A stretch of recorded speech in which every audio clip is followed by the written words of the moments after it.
이제 원래 이 인격 신앙 설교를 그동안 2주간에 걸쳐서 했는데, 제가 사실 이 인격 신앙을 50이 되면서 정리를 했습니다. 지금부터 정확하게 53세 때, 지금으로부터 한 7년 전에, 이제 7년 전에 인격 신앙을 정리하고, 언젠가 이 인격 신앙에 대한 요 내용을 책으로 좀 이제 출간을 해야 되겠다라고 하는 이제 목표를 삼고 그동안 이제 계속 이렇게 다듬어 왔어요. 근데 책을 내는 시점을 일단 60이 넘고 내자. 그래서 이제 그동안 이제 이 내용을 계속해서 다듬다 보니까 양이 좀 늘어났어요. 그래서 이제 우리가 3주에 걸쳐서 지금 이번 내는 3주에 걸쳐서 말씀을 계속 전하고 있습니다. 오늘은 로마서의 구조를 통한 인격 신앙에 대한 말씀입니다. 로마서는 이신칭의 복음과 함께 신약에서의 구원론을 설명하는 책이 바로 이 로마서예요. 그러니까 구약에서 구속사적으로 구원을 이야기하는 책이 출애굽기라면 신약에서는요, 이 로마서가 이 구원에 대해서 말씀하시는 그런 책이에요. 근데 구약의 출애굽기는 이스라엘의 어떤 외적인 역사, 이스라엘이 출애굽하는 그런 과정을 통해서, 역사를 통해서 어떤 외면적인 구조에 대한 말씀이었다면, 이 로마서는 구원받은 성도의 내면을 가지고 말씀을 해요. 그 내면의 구조가 어떻게 성장해야 되는지에 대해서 설명해 주는 책이 바로 이 로마서입니다. 근데 로마서의 구조와 출애굽기의 구조가 같아요. 기본적으로. 자, 이 로마서를 구속사적으로 한번 정리를 해볼게요. 지금 우리가 이제 다음 주부터 다시 로마서를 시작하겠습니다만은, 지금 우리가 주일 설교 들을 때는 이신칭의의 관점으로 지금 말씀을 전하고 있고요. 자, 오늘 보는 로마서는 구속사적인 관점으로 이 로마서를 정리를 한 거예요. 자, 첫 번째 1장에서 4장까지는 은혜입니다. 은혜. 어떤 은혜요? 이방인의 죄와 유대인의 죄. 이방인의 죄는 무엇이었죠? 불의와 불경건의 죄. 그 다음에 유대인들의 죄는요, 판단하는 죄. 판단하고 정죄하는 죄. 그 죄에 대해서 말씀했어요. 그래서 이방인과 유대인의 죄와, 그리고 이제 3장에 가면 믿음으로 구원받은 믿음의 조상 누구에 대한 이야기요? 아브라함에 대한 이야기를 합니다. 그 아브라함이 이신칭의를 통해서 구원받은 그 사건을 통해서 구속의 은혜에 대해서 말씀하세요. 몇 장까지 몇 장이에요? 1장에서 4장까지. 그리고 이제 5장은 어떤 내용이냐면 구원입니다. 자, 이신칭의의 은혜의 결과로 하나님의 영광과 그리고 생명 안에서 왕노릇하는 구원받은 성도, 우리가 그 이신칭의 은혜를 믿음으로 우리가 이제 그리스도의 생명 안에서 왕노릇하게 됐잖아요. 그 왕노릇하게 된 성도의 삶의 목표, 구원받은 성도들의 삶의 목표, 그 뭐예요? 구원받은 성도들의 삶의 목표가, 그렇죠, 영생. 영생이에요. 영생에 대해서 말씀하세요. 그래서 5장의 주제는 뭐라고요? 구원입니다. 자, 여기까지가,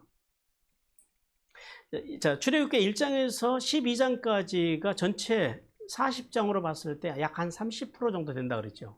그 정도 분량인데, 로마서도 16장에서 5장까지가 약 한 30% 정도 되는 그런 분량이에요. 그런 것까지도 좀 비슷해요. 그리고 이제 6장 1절에서 5절까지가 그러면 세례에 대한 말씀이겠죠. 세례에 대한 말씀입니다. 세례는 뭐예요? 세례를 통해서 그리스도와 동일시되는 말씀이에요. 자, 은혜, 구원, 세례, 여기까지 구조가 똑같죠. 그 다음도 똑같아요. 보세요. 6장 6절부터 8장까지가 성화의 삶에 대한 말씀입니다. 지금 뭐냐면, 성도가, 구원받은 성도가, 세례받은 성도가, 은혜받고 구원받고 세례받은 성도가 살아가야 할 삼위 하나님의 원칙 3가지.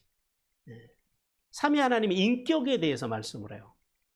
먼저 6장 6절부터 23절까지는 성부 예수님의 인격입니다. 여기 세 개 단어가 나와요. 알라, 여겨라, 드려라. 이 세 단어를 기억하셔야 돼요. 알라, 뭘 알라라는 거예요? 십자가의 피의 능력을 알라. 무슨 말이에요? 우리가 예수님의 십자가로 구원받았다는 사실을 알라라는 거예요. 그 피로. 이걸 알아야 돼요. 그 다음에 여겨라. 여겨라라고 하는 말은 직역을 하면 시인하라라는 거예요. 말로. 이게 여겨라라고 하는 게 단순히 속에서 그래 이게 아니라 네가 입으로 시인해야 된다라는 거예요. 시인하다라는 말인데 뭘 시인하느냐? 예수님께서 십자가에서 우리의 죄에 대해서 우리의 죄로 인해서 예수님께서 단번에 죽고 우리가 그 십자가의 능력으로 단번에 의로운 사람으로 의로운 존재로 의에 대해서 산 자로 의인이 칭의의 은혜를 입은 자로 너희가 여겨라, 시인하라라는 말이에요. 그리고 마지막 드려라. 어떻게 드리라고요? 너희의 몸을 불의의 병기로 드리지 말고 뭘로 드리라고요? 의의 병기로 드리라. 의의 병기. 그래서 알라, 여겨라, 드려라. 이 세 단어를 통해서 그러니까 이게 결국은 어디와 연결이 돼요? 예수 그리스도의 십자가와 연결이 된다는 거예요. 그래서 한마디로 말하면 십자가의 은혜로 살라라는 거예요. 그러니까 은혜와 연결이 되죠.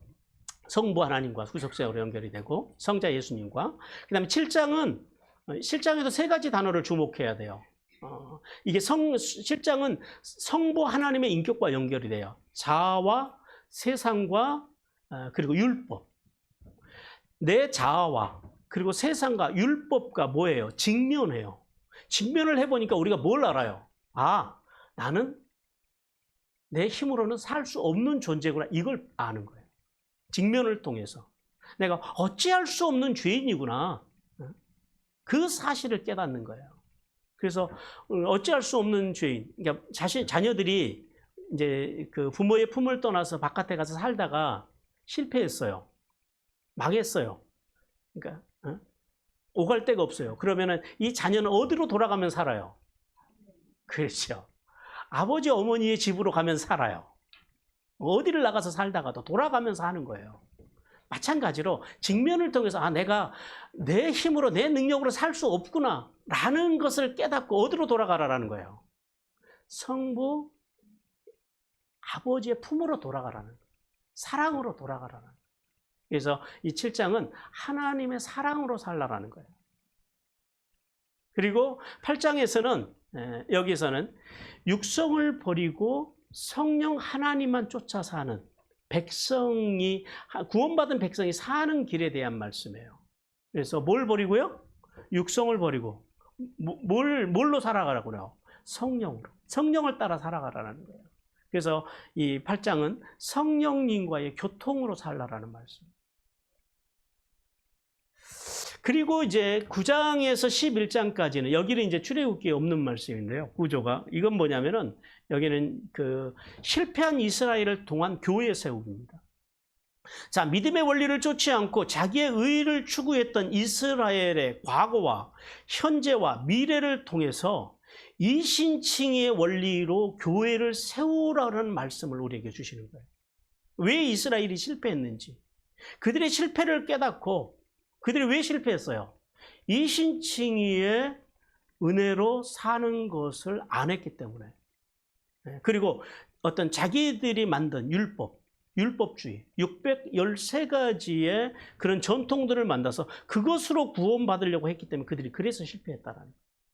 그래서 그 사실, 그들이 율법을 받았고 지금 현재 상태는 어떤 상태이고 앞으로 하나님께서 어떻게 할 것인지 과거와 현재와 미래를 통해서 깨닫고 그리고 이신칭의의 믿음에서 이탈하지 말고 믿음으로 끝까지 구원을 받으며 교회를 세워가라고 하는 그런 말씀입니다.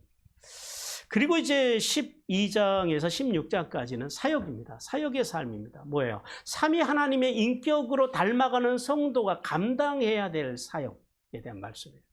그래서 먼저 12장에서는 그리스도의 몸인 교회를 세우라는 거예요. 주님의 몸인 교회를 어떻게 세울까요? 교회의 비밀이 뭐라고요?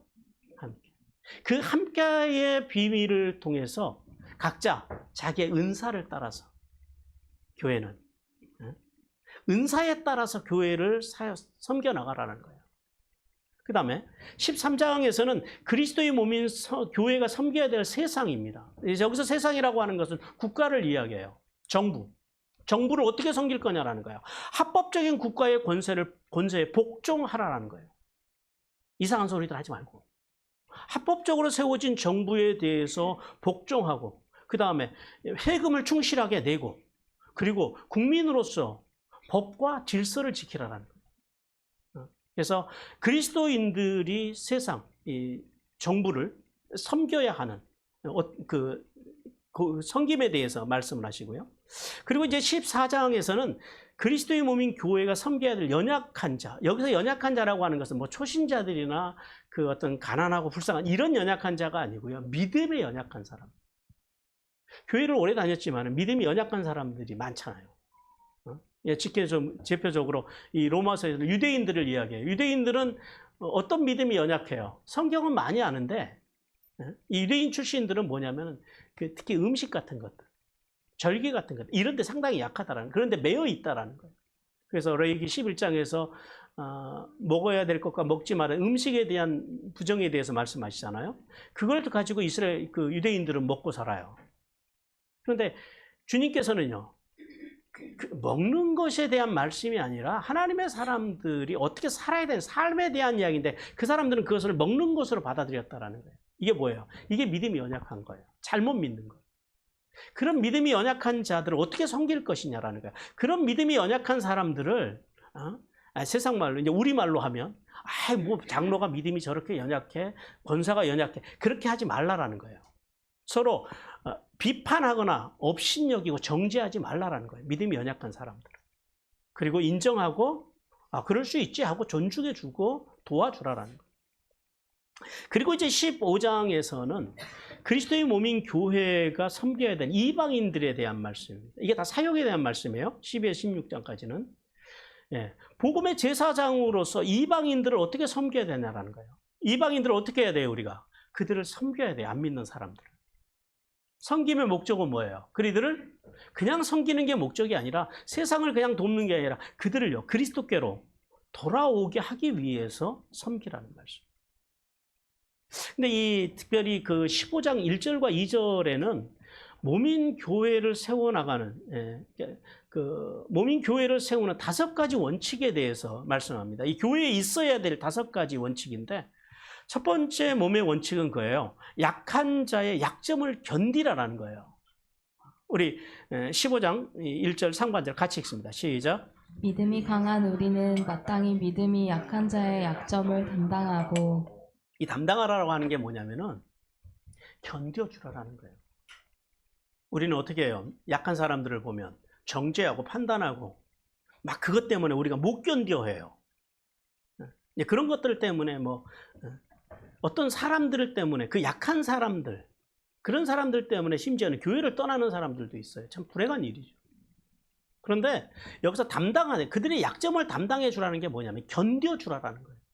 참아주라라는 거예요. 왜요? 약함이잖아요. 언젠가는 좋아지지 않겠어요? 그 다음 두 번째 원칙은 그거예요. 두 번째 원칙도 같이 한번 읽어보겠습니다. 시작. 자기의 기쁨이 아닌 하나님의 기쁨을 위해 살라. 하반절도 같이 읽어요. 시작. 자기를 기쁘게 하지 아니할 것이라. 자기를 기쁘게 하지 않고 누구의 기쁨을 위해 살라고요? 하나님의 기쁨을. 내가 좋은 것을 하는 게 신앙생활이 아니다라는 거죠. 세 번째 몸의 원칙 같이 읽습니다. 시작. 자기를 사랑하듯 이웃을 사랑하라. 말씀도 같이 읽습니다. 시작. 우리 각 사람이 이웃을 기쁘게 하되. 자기를 사랑하듯 누구를 사랑하라고요? 이게 몸을 섬기는 원칙이에요. 특히 우리 장로님들이나 중직자들이 잘 기억하셔야 돼요. 목자들이 잘 기억하셔야 돼요. 그 다음에 네 번째 원칙 같이 읽겠습니다. 시작. 자기 만족을 위해 일하지 말고 교회와 이웃의 유익을 위해 일하라. 말씀도 같이 읽습니다. 시작. 선을 이루고. 선을 이루라. 선. 모든 것들은 합력해서 선을 왜요? 주님이 그렇게 하시니까. 우리가 주님의 제사잖아요. 그래서 자기 만족이 아니라 교회와 성도들, 이웃들의 유익을 위해서 일하라는 거예요. 그리고 몸의 5번째 원칙입니다. 같이 읽습니다. 시작. 이웃이 덕을 세우며 살도록 도우라. 예, 말씀도 같이 읽어요. 시작. 덕을 세우도록 예, 할지니라. 덕을 세우도록 해주라. 도와주라. 그 사람이 잘하는 거 보고 꼴보기 싫어가지고 시기 질투하는 그런 인생이 아니라 다른 사람이 잘하면 그것이 덕이 되도록 그 사람이 덕이 되도록 그것을 섬겨주라, 세워주라라는 거예요. 도와주라라는 거예요. 이게 이제 그 우리가 몸인 교회를 세워나가는 5가지 원칙이에요. 그리고 이제 16장 마지막 장에서는 그리스도의 몸인 교회의 완성을 통해서 어디까지요? 만물까지 주님의 충만함을 흘려보내라는 거예요. 충만하게 하라라는 거예요. 교회가 몸의 완성을 통해서 만물까지 충만하게 하는 사역을 감당해야 돼. 이게 사역이에요. 자, 그럼 몸의 완성을 위해서 우리가 어디까지 성장해 가야 할까요? 우리 로마서 16장 3절 4절 같이 읽습니다. 시작. 너희는 그리스도 예수 안에서 나의 동역자들인 프리스가와 아굴라에게 문안하라. 그들은 내 목숨을 위하여 자기들의 목까지도 내놓았나니 나뿐 아니라 이방인의 모든 교회도 그들에게 감사하느니라. 예, 우리가 주님의 몸인 교회를 섬기기 위해서, 몸의 완성을 위해서, 교회의 몸의 완성을 통해서 세상에 그리스도의 그 충만함을 흘려보내기 위해서 우리 각자가 어디까지 자라가야 한다고요? 브루스길라와 아길라처럼요. 자기 목까지도 내놓을 만큼 그 정도의 일사각오의 정신까지 자라가야 한다는 거예요. 왜요? 왜 우리가 거기까지 자라갈 수 있어요? 뭐 때문에? 구원이요. 구원받은 성도는 거기까지 자라가야 한다는 거예요. 자, 보세요. 우리가 지금 로마서를 1장에서 16장까지 쭉 개관을 했잖아요. 근데 어때요? 구조가 기본적으로 출애굽기하고 구조가 같아요? 달라요? 같아요. 자, 도표를 보세요. 똑같아요. 은혜, 그 다음에 구원, 그 다음에 세례, 그쵸? 그리고 뭐가 먼저 나와요? 세례받은 성도들에게 뭘 말씀하세요? 예수 그리스도의 인격에 대해서 말씀하세요. 그게 그 로마서 6장, 7장, 8장이 출애굽기에 뭐와 연결이 돼요? 수르광야, 승광야, 르비딘 광야와 연결이 돼요. 구조가 똑같다라는 거예요. 무슨 말이에요? 여기서 우리가 깨달아야 되는 것이 있어요. 우리가 교회 생활을 하는데 어떤 일을 많이 하고 사역을 먼저 하기 전에 뭐가 먼저라고요? 인격이 먼저. 그리스도의 인격이 먼저. 지금 그 이야기를 하고 싶은 거예요. 그리고 출애굽기에서도 아말렉과 신의 광야를 통해서 그리스도의 사역에 대한 말씀을 하시고 로마서에서는 9장, 10장 실패한 이스라엘에 대한 말씀을 통과하고 나서 12장부터 16장까지 뭐예요? 이게 다 사역이에요. 그리스도의 사역에 대한 말씀이라는 거예요. 그래서 우리가 그리스도인들이 왕으로, 선지자로, 제사장으로, 왕은 뭐 하는 사람이에요? 내가 가진 힘을 가지고, 내가 가진 물질을 가지고, 내가 어떤 힘이 있거든. 그 힘을 가지고 뭐 하라고요? 가서 약한 사람들을 도와주는 사역. 이게 왕의 사역. 그 다음에 선지자의 사역은 뭐 어떤 거예요? 선지자에게는 진리의 말씀을 비록 그가 마음의 상처를 입더라도 진리는 진리대로 전해줘야 된다는 거예요. 사람 눈치 보고 진리를 전하지 않고 그건 아니다라는 거죠. 사랑의 마음으로, 내 마음이 중요해요. 사랑의 마음으로 하나님의 진리를 진리되게 전해서 진리 가운데 살아갈 수 있도록 도와줘야 돼. 이게 선지자의 사역이에요. 그러니까 구약에 보세요. 선지자들 거침없이 전합니다. 사람 눈치 안 봅니다. 그리고 제사장은요. 제사장은 여기 그 에봇 위에 뭘 입죠? 흉패를 입잖아요. 그 흉패에 뭐가 있어요? 12보석이 달려. 12지파의 이름이 새겨진 12개 보석이 여기 박혀 있어요. 무슨 말이에요? 허물 많고 죄 많고 입만 열면은 불순종하는 그 이스라엘 백성들을 뭘과 같이 품고요? 보석과 같이 품고 하나님 앞에 나아가는 이 사람이 제사장. 그러니까 제사장의 사역은 품는 사역이에요. 문제가 있다고 내치지 않고 자르지 않고 품어주는 거예요. 이건 뭐야? 아버지고 어머니 같은 마음이죠. 자, 이제 보세요. 구약을 대표하는 모세의 그 출애굽기와 그리고 신약을 대표하는 인물인 이 바울의 로마서가 같은 맥락에서 구원의 과정을 말씀해요. 하나님께서는 이 출애굽기와 로마서의 구원론을 통해서 뭘 말씀해요? 그리스도의 인격으로 채워지지 않는 신앙생활은 결국 뭘로 전락할 수밖에 없다? 종교생활로 전락할 수밖에 없다. 순종이 없는 신앙생활은 결국 어떤 신앙의 형태로 전락할 수밖에 없다? 정성 종교로밖에 전락할 수밖에 없음을 말씀해요. 우린 여기서 뭘 아냐면 왜 교회와 성도가 음부의 권세를 이기지 못하고, 왜 우리가 음부의 권세를 이기지 못하고 세상의 근심거리가 되고 세상의 조롱거리가 되는지에 대한 답이 바로 여기 있다라는 거예요. 뭐가 문제예요?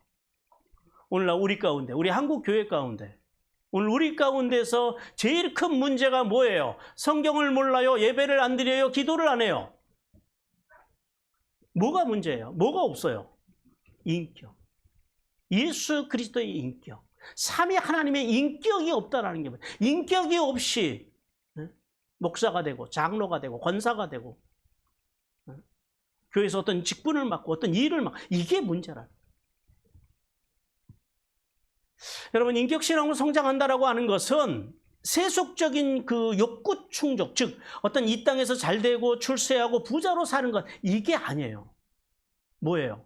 하나님의 말씀과 말씀의 정신으로 성숙과 성화의 삶을 의미한다라는 거예요. 그래서 인격신앙이라고 하는 것은 결국 성화의 삶과 연결이 되는 거예요.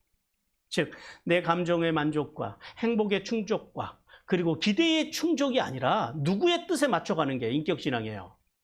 하나님의 뜻. 주님의 뜻에 맞춰서 가는 것. 그 뜻을 맞춰 따라가는 것. 이게 인격신앙. 이것이 세례정신이고 이것이 자기 부인의 길이라. 여러분, 한번 생각해 보십시오. 자, 하나님께서 출애굽한 이스라엘 백성들을 40년 동안 단 하루라도 떠나신 적이 있어요, 없어요? 떠날 뻔은 했지만 한 번도 떠나진 않으셨어요. 그리고 더 나가서 때를 따라서 이스라엘 백성들에게 뭘 주세요? 만나도 주시고 메추라기도 주시고 또 물이 없으면 생수도 터져나오게 하셔서 물도 공급해 주세요.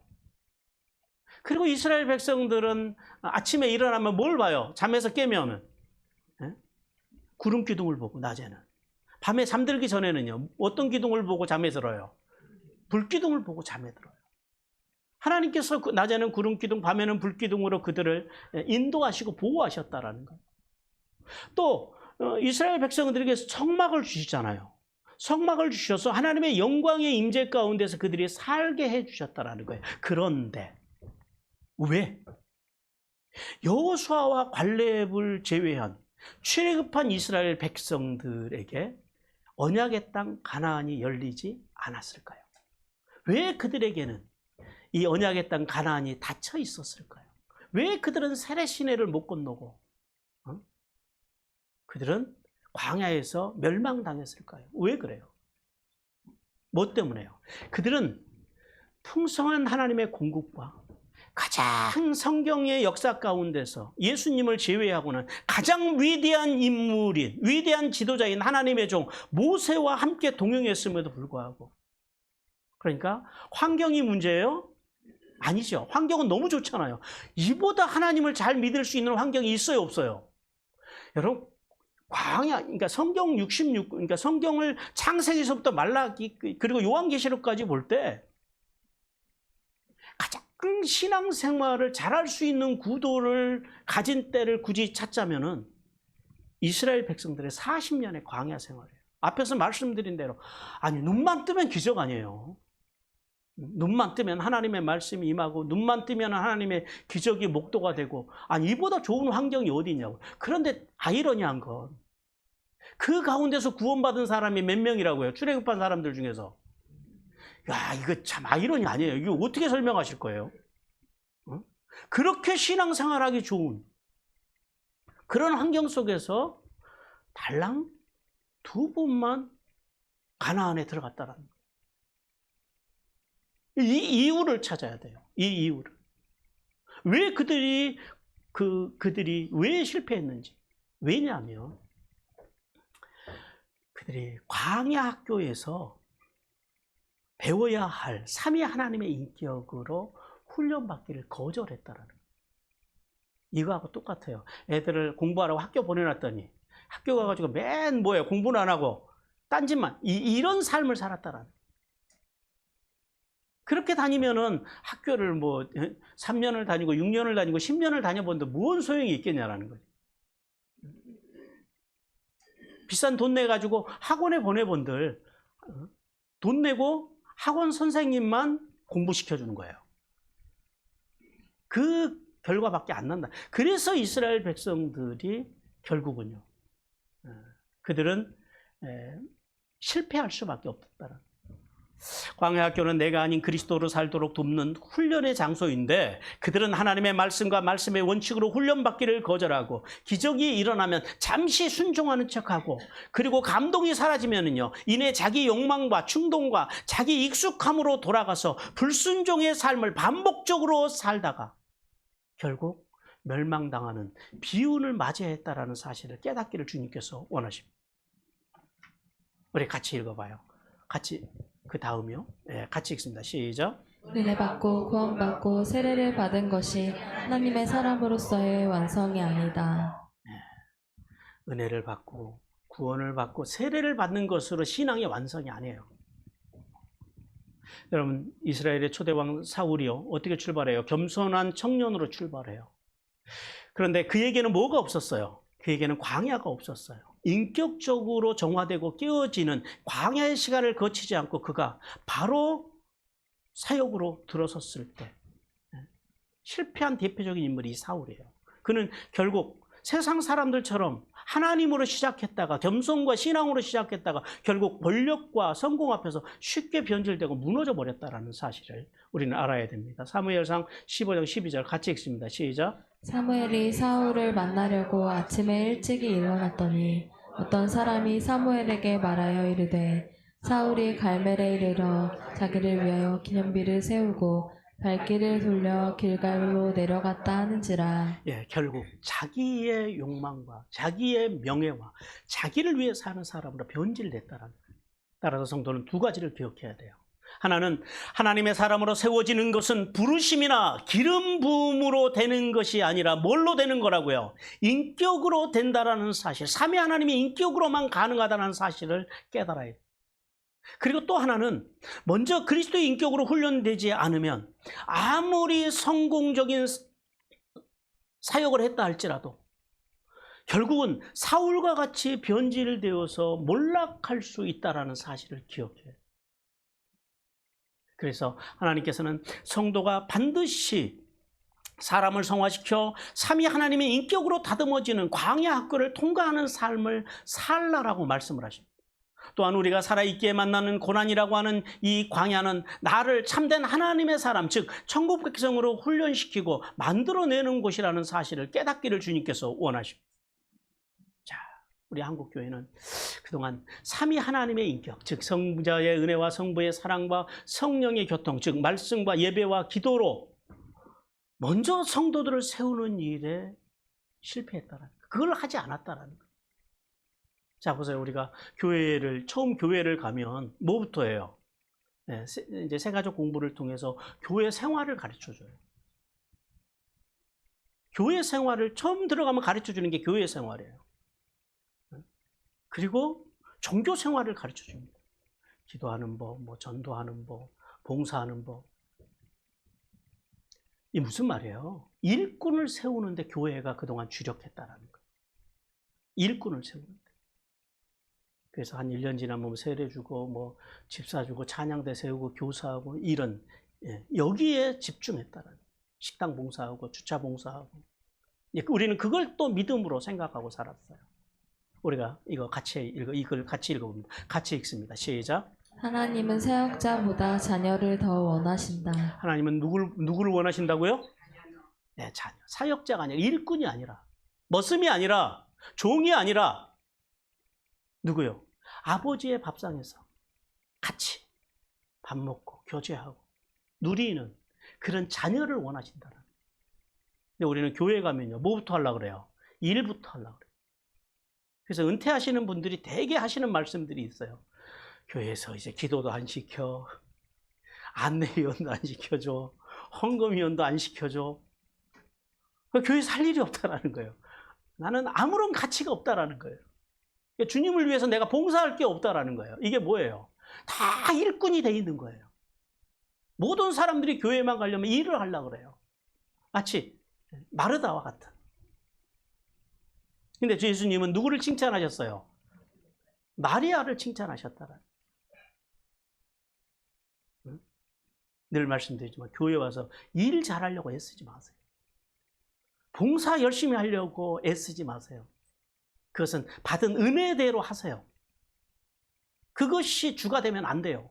뭐가 먼저 되어야 된다고요? 하나님과의 인격적인 관계가 먼저 되어야 한다는 거예요. 왜요?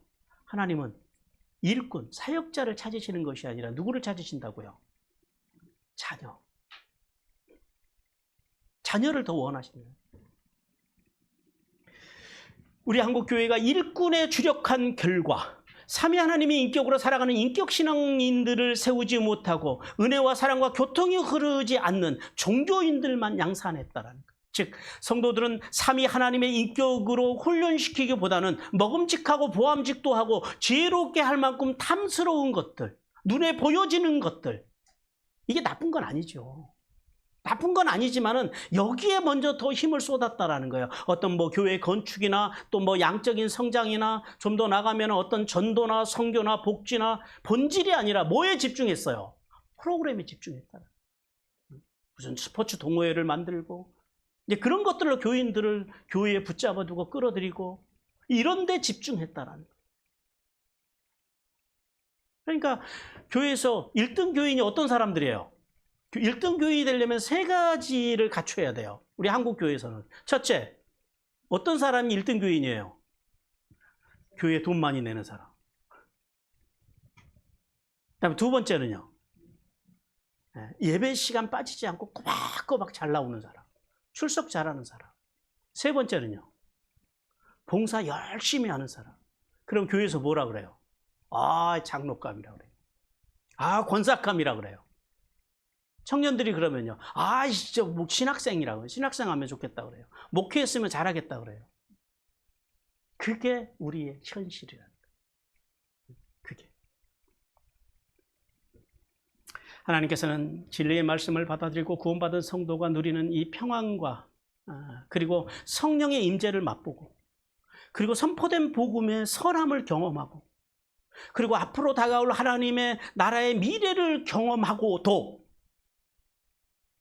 광야 같은 인생을 만나면 마치 출애굽한 이스라엘 백성들처럼 마음과 생각을 관리하지 못하고 하나님의 말씀과 말씀의 정신으로 살지 못하고 이탈하고 배교하고 타락한 자들을 향해서 주님께서 이렇게 말씀하세요. 히브리서 6장 4절에서 6절 같이 읽겠습니다. 시작. 한번 빛을 받고 하늘의 은사를 맛보고 성령에 참여한 바 되고 하나님의 선한 말씀과 내세의 능력을 맛보고도 타락한 자들은 다시 새롭게 하여 회개할 수 없나니 이는 그들이 하나님의 아들을 다시 십자가에 못 박혀 드러내놓고 욕되게 함이라. 이런 사람들에게는 여러분 회개할 기회도 없다라는 거예요. 이 무서운 말씀입니다. 절대 이제 여러분들은 배교를 하면 안 돼요. 타락하면 안 돼요. 그런 사람들에게는 회개할 기회조차도 없다라는 거예요. 왜냐하면 하나님께서는 인간이 윤리적, 도덕적으로 죄를 범하면 용서해 주세요. 그러니까 도덕적인 윤리죄는 사실 뭐 별로 심각한 건 아니에요. 하나님 앞에서는. 물론 그거 심각하죠. 그런데 중요한 건 뭐냐면은 고의적인 배교, 즉 신앙의 변절은 공개적으로 예수님을 세상의 웃음거리로 만드는 죄이기 때문에 그것은요. 회개할 길조차도 차단되는 무서운 죄라는 사실을, 용서받을 길이 없다는 사실을 깨닫기를 주님께서 원하십니다. 따라서 성도는 아무리 눈앞에 있는 어떤 세속의 번영주의나 기복주의나 만모니즘이나 뭐 출세지상주의, 황금만능주의, 이 세상 것이 좋아 보여도 절대 인격 신앙에서는 이탈해서는 안 돼요. 그것을 따라가고 그것을 배반해서는 안 된다라는 거예요. 이걸 깨달아야 돼요. 우리 요한계시록 3장 8절도 같이 읽습니다. 시작. 볼지어다 내가 내 앞에 열린 문을 두었으되 능히 닫을 사람이 없으리라.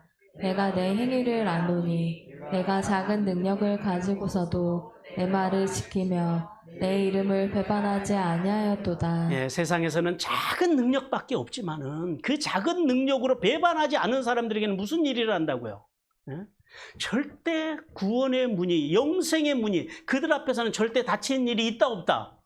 절대 없다라는 거예요. 자, 그러면 어느 길을 가야 되겠어요? 많다 적다의 문제가 아니라 적으면 적은 대로 많으면 많은 대로 하나님 앞에서 겸손하게 인격 신앙인으로 살아가면서 영원히 닫히지 않는 이 영생의 문으로 들어가는 그 길을 걸어가는 성도들이 되시기를 주님께서 원하십니다. 이제 우리 한국교회는 정신을 차리고 인격 신앙으로의 회복을 이루어야 됩니다. 즉 말씀과 예배와 기도의 삶을 통해서 은혜와 사랑과 교통이 흐르는 삼위 하나님의 인격을 닮아서 흘려보내는 삶을 살아가는 성도들을 세우는 교회로 한국교회는 변화되어져 가야 합니다. 왜냐하면 그러할 때만 교회는 진정한 부흥을 이룰 수 있고 진정한 부흥을 맛볼 수 있기 때문에. 그러면 이제 좀 더 구체적으로 어떻게 하면 삼위 하나님의 인격으로 훈련을 받는 것일까요? 어떻게 하면 받을 수 있을까요?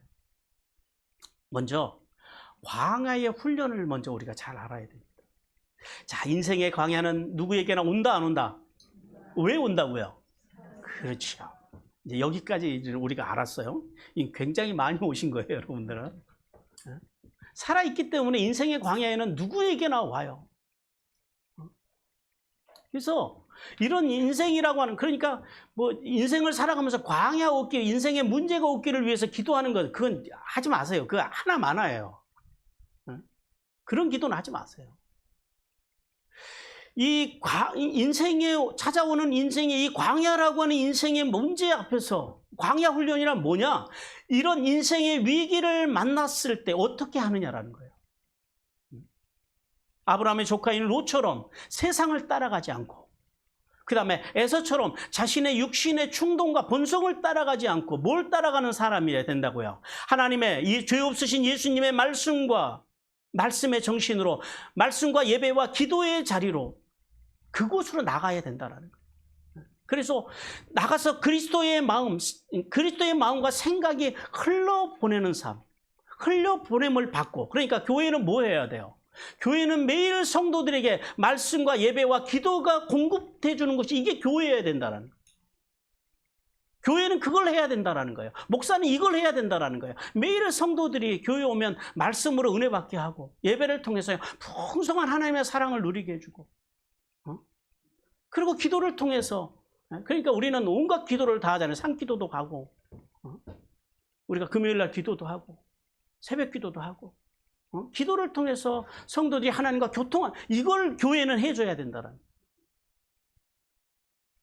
그리고 성도들의 삶에서, 마음에서, 삶의 자리에서, 가정에서, 직장에서, 길거리에서 사람들에게 은혜와 사랑과 교통이 흐르도록, 이게 광야의 훈련이에요. 이게 광야의 훈련의 실체를 아시겠죠? 이게 훈련이에요. 즉 광야 훈련은 나의 마음과 성도들의 마음과 생각에서 삼위 하나님의 인격을 채우고, 그리고 그것이 넘쳐서 퍼주는 게 아니고요. 막 빡빡 누룽지 긁어가지고 퍼주는 건 사랑이 아니에요. 그건 집착이에요. 그게 아니고 그것이 흘러 넘쳐서 이게 세상을 향해서 흘러가도록, 삼위 하나님께 흘러가도록 해야 된다는 거예요. 우리 빌립보서 4장 6절 7절 같이 읽습니다. 시작. 아무것도 염려하지 말고 다만 모든 일에 기도와 간구로 너희 구할 것을 감사함으로 하나님께 아뢰라. 그리하면 모든 지각에 뛰어난 하나님의 평강이 그리스도 예수 안에서 너희 마음과 생각을 지키시리라. 왜냐하면 하나님의 말씀만이, 진리만이 성도들의 마음과 생각을 지키기 때문에 그래요. 그리고 인생에서 문제가 생기면 본질, 즉 말씀과 예배와 기도로 돌아가야 돼요. 자, 우리가 다시 한번 사울을 생각해 봐요. 사울은 자신의 왕권을 유입해오는 다윗이 등장하자 그가 어떻게 반응해요? 뭘 따라가요? 육신의 충동과 본성을 따라가요. 그리고 다윗을 죽이려고 해요? 살리려고 그래요? 죽이기 위해서 군대를 동원합니다. 이게 뭐예요? 광야를 통과하지 못한 사람의 특징이에요.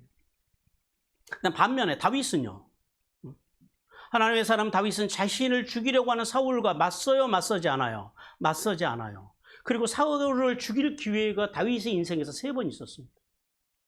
죽여요, 안 죽여요? 안 죽여요. 어떻게 해요?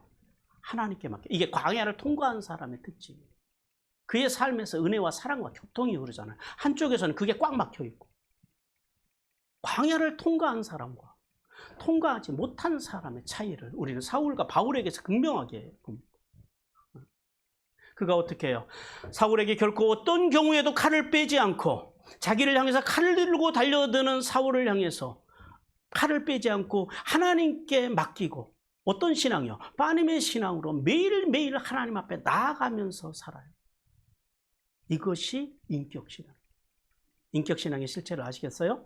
이게 인격신앙으로 훈련받은 성도들의 모습입니다. 하나님께서는 자신의 욕망과 탐욕을 채우기 위해 하나님의 말씀과 말씀의 정신, 즉 듣고 세우고 살리려는 자세를 버리고 마귀의 방법, 즉 거짓과 기만으로 살아가려는 악한 자들의 꾀로는 절대 하나님을 기쁘시게 할 수 없으며, 인간이 세운 그 악한 꾀는 결국 망한다라는 사실을 깨달으라고 말씀하십니다. 잠언 15장 26절, 시편 140편 8절 같이 읽겠습니다. 시작. 악한 꾀는 여호와께서 미워하시나 선한 말은 정결하니라. 여호와여, 악인의 소원을 허락하지 마시며 그의 악한 꾀를 이루지 못하게 하소서. 그들이 스스로 높일까 하나이다. 또한 인격신앙으로 살아가는 성도는 이룰 수 없는 이런 악한 자들의 꾀, 그것 때문에 불평하지 말고 하나님의 일하심을 잠잠하게 바라볼 줄 알아야 한다라고 말씀합니다. 시편 37편 7절 같이 읽습니다. 시작. 여호와 앞에 잠잠하고 참고 기다리라. 자기 길이 형통하며 악한 꾀를 이루는 자 때문에 불평하지 말지어다. 그러므로 성도는 이제 광야 학교, 광야 학교는 뭐예요? 우리가 살아가는 삶의 자리가 다 광야 학교예요. 왜요? 인생의 광야는 하루라도 온다 안 온다? 끊임없이 와요. 왜 온다고요? 살아있는 동안에 오는 거예요. 근데 이 광야 학교를 통과하는 사람과 통과하지 못한 사람의 차이가 있다는 거죠. 그래서 우리가 인생의 광야 학교, 즉 인생의 수루 광야에서 우리의 인생의 기대가 무너지면 어떻게 해요? 십자가를 적용하라. 십자가를 적용하라는 거 뭐예요? 회개하라는 거예요. 회개함으로 말씀으로 돌아가서, 말씀과 말씀의 정신으로 돌아가서 성부, 성자 예수님의 은혜 가운데서 살아가라. 말씀의 원칙으로 돌아가라는 거예요. 그리고 또한 그 인생의 신광야에서 삶의 기초가 무너져요. 우리의 경제가 무너지고 건강이 무너지고 삶의 기초가 무너지면 누구가 공급자시라고요? 예, 성부 하나님께서 우리의 공급자이시. 세상의 공급을 기대하지 않고 우리가 하나님으로 공급자로 모시고 어디로 돌아가야 돼요? 예배의 자리로 돌아가서 하나님의 사랑을 경험하고 하나님의 품을 경험하고, 그리고 가서 흘려보내는 삶을 살아가라라고 말씀합니다. 그리고 인생의 리비딤의 광야에서 삶이 메말라요. 삶의 의미가 무너질 때 어떻게 하라고요? 반석이신 그리스도께로 나가서 기도함으로 성령의 생수를 통하여 세계 목마름을 해결하고 풍성함으로 살아가기를 주님께서 원하십니다. 따라서 교회가 먼저 성도들에게 줄 수 있는 최고의 선물이 뭐라고요? 인격 신앙으로 살아가도록 돕는 인격 훈련임을 우리는 기억해야 합니다. 즉 광야 같은 세상 속에서 이제 삼위 하나님의 인격, 즉 은혜와 사랑과 교통이 흐르는 삶을 살아갈 수 있도록 교회는 이걸 도와야 된다. 그러면은 우리가 이제 구체적으로 좀 더 구체적으로 우리 각 사람이 우리의 삶의 자리에 나가서 우리의 마음과 감정을 어떻게 훈련하며 살아갈 수 있을까요? 이걸 이제 제가 인격 훈련이라고 이름을 붙였어요. 인격 훈련이라고 이름을 붙였는데 이제 제가 5가지 영역으로 하루의 삶을 나누었어요. 지력, 심력, 영역, 체력, 관계예요. 이 5가지를 해야 돼요. 하루의 삶 속에서. 첫째, 지력입니다. 공부하십시오. 지적인 훈련을 해야 돼요. 말씀을 공부하세요. 말씀을 읽으세요. 독서하세요. 언제까지요? 언제까지 공부해야 된다고요? 네, 죽을 때까지. 네. 죽는 날까지 공부해야 돼요. 여러분, 공부하는 사람과 공부하지 않는 사람의 인생은 달라요. 여러분, 인격신앙으로 성장하기 위해서는 공부하는 일을 멈추지 말아야 돼요. 특히 성경 공부하는 일에 열심을 내시기를 바랍니다. 그 다음에 2번째는 심력이에요. 감성 훈련이에요. 제일 좋은 거는 아침에 일어나면 여러분의 아침 생각과 5가지 감사를 매일 쓰세요. 뭐 5가지가 많으면 3가지만 쓰셔도 돼요. 그리고 저녁이 되면 주무시기 전에 마음 일기를 쓰세요. 물어보세요. 마음한테. 마음아, 오늘 하루는 어땠어? 라고 내 마음에 좀 관심을 가져주세요. 우리는 가장 중요한 내 마음에 대해서는 사람들이 관심을 안 갖고 살아요. 사람들의 눈치를 살피면서 자기 마음에 대해서는 눈치를 살피지 않고 살아가요. 여러분의 마음의 눈치를 살피십시오. 마음에게 물어보세요. 오늘 하루는 어땠는지. 그리고 마음 일기를 쓰세요. 그리고 이런 감성 훈련을 위해서 뭐 노래도 하고 악기도 하고 취미 생활도 열심히 하시기 바랍니다. 그리고 3번째는 영역입니다. 이거는 그 아침 저녁으로 하면 좋아요. 아침 저녁으로. 여러분, 아침에 일어나면 이렇게 해보세요. 새벽 기도를 하시는 분들은 그냥 새벽 기도 나오시면 돼요. 그 아래 다 있으니까. 새벽 기도를 못 하시는 분들은 하루에 1분에서 한 3번 정도를 투자를 하세요. 아침에 일어나면. 아침에 눈을 뜨자마자, 눈을 뜨지 마세요. 잠에서 깨면. 그냥 눈을 감고 그대로 누운 상태에서 짧게는 뭐 한 15초나 아니면 길게는 1분 정도 먼저 눈을 감은 상태로 하나님을 찬양하세요. 예배하세요. 성축해 내 영혼 내 영혼아 하면서 하나님 그분을 높여드리세요. 그분을 바라보세요. 이게 예배예요. 그리고 이제 그러다 잠드는 수도 있으니까 정신 바짝 차리시고, 제가 가끔 그러거든요. 그 다음에 기도하세요. 하나님, 오늘 하루의 삶을 주님 앞에 의탁합니다. 내 가정, 내 자녀들, 오늘 사업장, 직장, 짧게 뭐 한 15초도 좋고 1분도 좋아요. 눈 뜨지 마시고 여기까지는 기도하세요. 그리고 눈을 뜨세요. 그리고 눈을 뜨시고 일어나셔서 성경을 펼치세요. 그리고 매일 성경을 1절, 2절이라도 꾸준하게 읽어 나가세요. 뭐 웹을 사용하셔도 되고, 아니면 시간이 되는 분들은요, 새벽기도 말씀을 들으세요. 그럼 돼요. 그렇게 이게 영역이에요. 매일 아침마다 이렇게 하루를 시작하는 사람과 그냥 아침에 일어나자마자 눈 뜨고 헐레벌떡 휴대폰 보고 신문 보고 그렇게 시작하는 사람과 한번 해보세요. 뭐가 달라지는지. 그리고 예배의 자리, 말씀의 자리, 기도의 자리를 사모하는 이게 영역이에요. 이 영역을 키우는 거예요. 그 다음에 체력이요. 몸을 위해서 운동하세요. 운동 안 하시는 분들 오늘 회개하시기 바랍니다. 집에서 맨손 채소라도 하세요. 운동하세요. 아무리 우리가 지력이 높고 심력이 높고 영역이 높아도 몸이 무너지면 육체가 무너지니까요. 다 무너지는 거예요. 운동하세요. 운동 안 하는 것도 성경에는 그렇게 안 나오지만 어쨌든 이게 전체적으로 성경을 보면 그것도 죄라는 사실을 우리가 알아야 돼요. 예, 하나님께 주신 성전으로 주신 몸을 관리하지 않는 것. 그리고 약 드시는 분들 약 잘 드세요. 교만하게 약 안 먹고 그런 거 하지 마세요. 그건 교만입니다. 의사가 시키는 대로 잘하세요. 그 다음에 관계예요. 매일 아침에 일어나면 하루를 출근하기 전에 오늘 누구에게 은혜와 사랑과 교통을 흘려보낼 것인지 사람을 기억하세요. 그래서 선한 일을 하고 집안일을 하고 뭐 가서 식사도 하고 누구에게 문자를 보낼 것인지 뭐 전화도 하고 이렇게 다양하게 이 5가지를 제가 인격 훈련이라고 이름을 붙였어요. 이건 제가 붙인 겁니다. 인격 훈련. 매일 여러분의 삶 속에서 지력과 심력, 영역, 체력 관계 이 5가지 이걸 어디서 가져왔냐면은 그 원동현 박사님이라고요. 그 다이아몬드 칼라 아마 교육에 관심 있는 분들은 아실 거예요. 거기에 나오는 내용이에요.